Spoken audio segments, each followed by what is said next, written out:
জি, কেমন আছেন মা? কি সমস্যা মা একটু বলেন তো। আর একটু কাছে আসেন, আর একটু কাছে আসেন। কি বাবার ছেলের কি সমস্যা? ওর বাবা পালাই গেছে। আপনার দেশের বাড়ি কোথায় মা?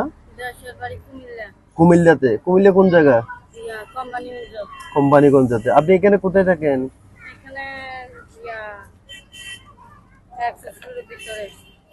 ভিতরে থাকেন।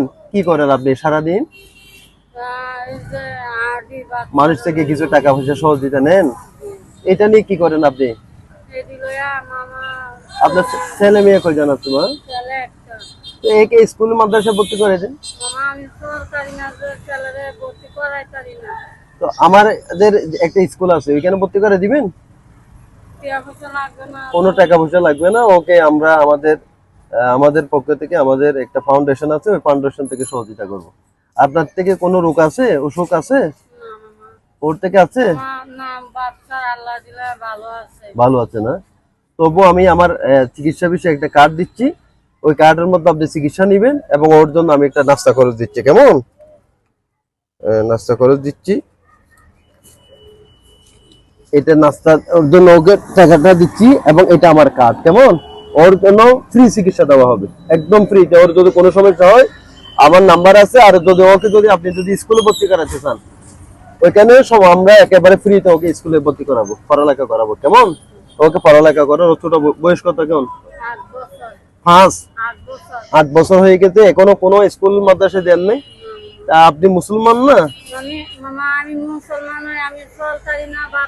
এখন আপনাকে আমি সহযোগিতা করবো। আমাদের কিছু মানবিক কিছু সংগঠন রয়েছে, ফাউন্ডেশন রয়েছে, ওইখান থেকে ওনাকে আমরা ব্যবস্থা করে দিব। ঠিক আছে?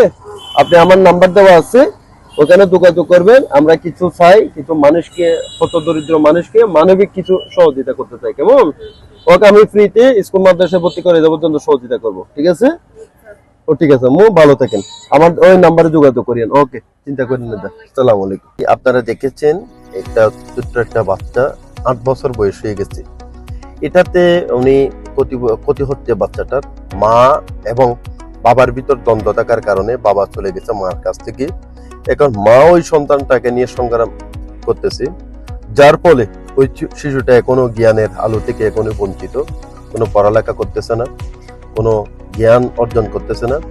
আমরা সবাই যদি আমরা একটু মানবিক হাত বাড়াই, তাহলে বোঝা যাবে এই ধরনের কিছু যারা জ্ঞান থেকে, যারা আলো থেকে বঞ্চিত, তাদেরকে আমরা সহযোগিতা করতে পারি। আমি চেষ্টা করি। আমি একটা স্কুলের সাথে আছি, একটা শিক্ষা প্রতিষ্ঠানের পরিচালক হিসেবে, ডিরেক্টর হিসেবে রয়েছি এবং এডমিন হিসেবে রয়েছি।